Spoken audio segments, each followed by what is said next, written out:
지금은 아는 것이 힘이다. 시간입니다.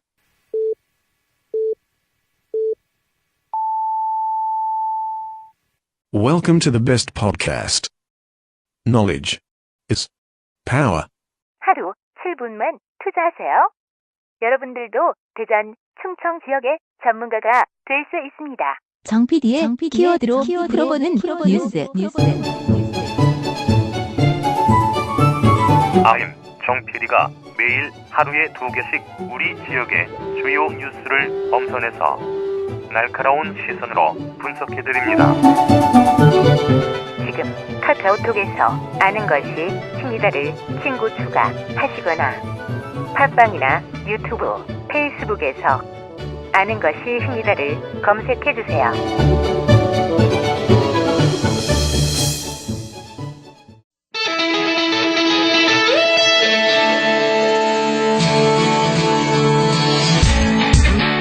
다섯 시엔 대세남은 여러분의 참여와 제보를 기다립니다.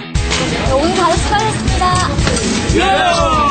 진부모님 나머지 다 여러분의 일상, 우리는 독립운동과 청원에 대하여 문제점을 지적하고 나누고픈 현장, 다양한 소리를 보내주세요.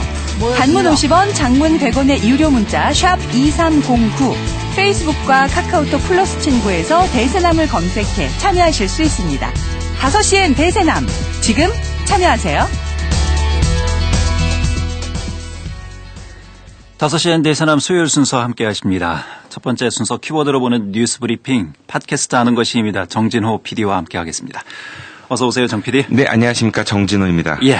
오늘 첫 번째 키워드는요? 네, 누가 고양이 목에 방울을 달까로 정해봤습니다. 예, 누가 고양이죠? 네, 지난 29일에 앞에서 뉴스에서도 설명을 해드렸었던 것 같은데 그 예. CJ 대한통운 대전 물류센터에서 그 협력업체 직원 34살 유모 씨가 이제 사망한 사건이 있었었죠. 네, 그 차 후진하는 거를 미처 피하지 못해가지고 병원으로 옮겨졌다가 이제 사망한 안타까운 사건인데요. 예. 근데 이 택배업체는 이 사고 사실을 숨기기에 급급했다는 정황이 곳곳에서 드러났습니다. 이 업체는 사고 다음날 아침 직원들에게 받지도 않았던 안전교육 확인서에 갑자기 자필로 사인을 하라고 이렇게 지시했다고 합니다. 예. 얼마 전에는 물류작업장에서 아르바이트 대학생이 감전사고한 것으로 제가 또 기억을 하고 있는데요. 네, 그랬던 일이 있었었죠. 지난 예. 8월에 있었던 일인데요. 유사한 사건이 또 발생을 했군요. 네, 불과 2-3달 전 일인 겁니다. 네. 네. 말씀하신 대로 대학생 김모 씨는 등록금 등을 마련하기 위해서 이곳에서 아르바이트를 하다가 감전사를 했는데요.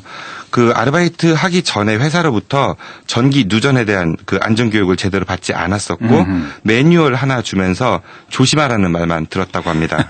그러니까 사고 당시 옆에 있었던 친구가 놀랐으니까 도움을 막 요청했는데 예. 소리를 질렀다고 하거든요. 그럼에도 불구하고 20-30초 동안 전기가 차단기가 내려지지 않았었다고 합니다. 그 말은 알아서 조심해라 이런 얘기인가요? 네, 정말 안전불감증 심각한 것 같습니다. 예.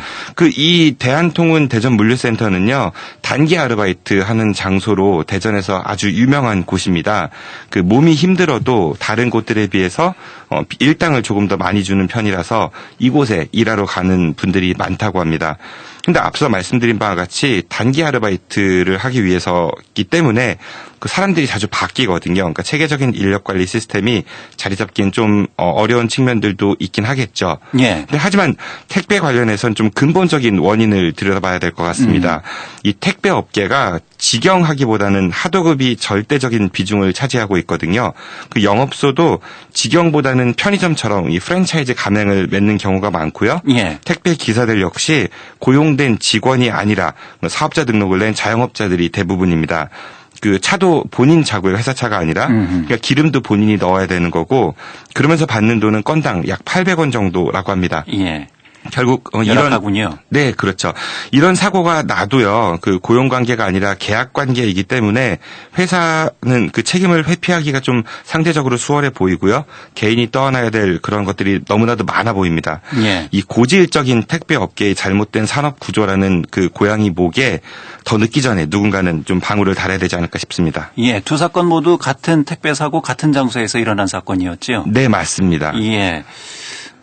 이건 뭐 반드시 어떤 사후 조치가 있어야 되지 않을까 싶네요. 네, 일단은 지금 현재 뭐 작업 전면 중지 조치가 내렸다고 속보가 떴었고요. 네, 네. 한번 어떻게 처리되는지 좀 지켜봐야 될 것 같습니다. 예, 두 번째 키워드 살펴볼까요? 네, 두 번째 키워드는 속빈 강정으로 정해봤습니다. 뭐가 속이 비었나요? 네, 대전시가 그 시민, 경제계, 노동계 등 분야별 전문가 100여 명이 참석한 가운데 민선 7기 일자리 정책 추진 방향 설명회를 통해서 민선 7기 일자리 30만 개 창출을 통해서 고용률 70% 달성을 목표로 하는 정책을 추진하겠다고 밝혔습니다. 예. 우선 일자리로 이어지는 경제 성장 기반 구축을 위해 대덕특구 리노베이션과 라온 바이오 융합의학원 설치, 그리고 권역별 스타트업 타운 조성, 대전역 역세권 개발 등을 중점 추진하겠다고 합니다. 또 시민의 삶이 행복한 좋은 일자리 창출을 위해서 대전형 코업 청년 뉴리더 양성, 청년 구직 활동 지원 확대, 청년 맞춤형 취업 지원, 노인, 장애인, 여성 등 사회 취약계층을 위한 복지 일자리 창출, 사회적 기업 육성에 나선다고도 밝혔습니다. 예. 일단 뭐 여러 가지 내용상 좋아 보이는데요. 이대로 실현이 될지 이 부분이 관건이잖아요. 네, 말은 제가 좀 길게 말씀드렸지만 정말 화려해 보이죠. 예. 뭐 좋은 말은 다 갖다 붙인 걸로 보입니다. 그 어려운 영어도 막 섞여 있는 것 같고요. 근데 지금 대전의 현실이 어떤가를 좀 볼 필요가 있을 것 같은데요. 예.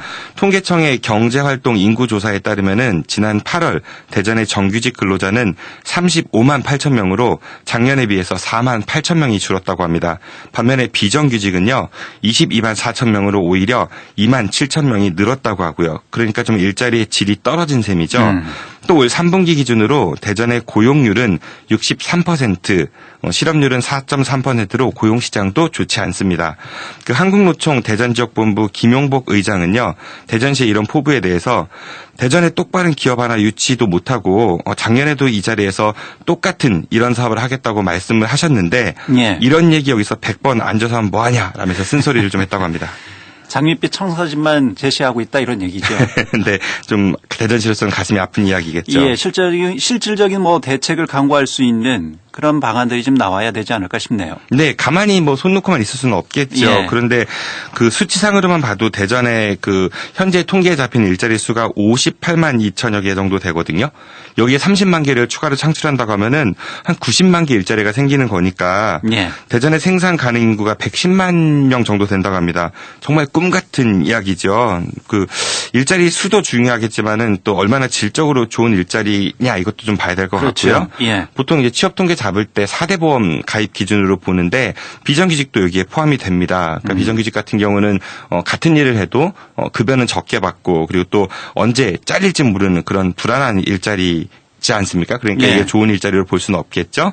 근데 최근 대전시의 행보를 보면은 내년도 생활임금 뭐 일방적인 삭감이라든지 콜택시 기사들의 그 열악한 처우에 대한 대응이라든지 좀 앞뒤가 맞아 보이는 것 같지는 않습니다. 예. 속은 썩어 들어가고 있는데 겉만 화려하게 치장하려는 건 아닌지 화려한 청사진보다 현재의 어려움에 조금 더 신경을 써서 기업이나 노동자 그리고 서민들의 공감을 이끌어내는 노력이 먼저 필요하지 않을까 싶습니다. 대전의 일자리 정책이 속빈 강정보다는 좀 속이 꽉 찬 만두였으면 좋겠습니다. 예. 알겠습니다. 키워드로 보는 뉴스 브리핑. 지금까지 팟캐스트 하는 것입니다. 정진호 PD였습니다. 정 PD 수고하셨습니다. 네, 고맙습니다.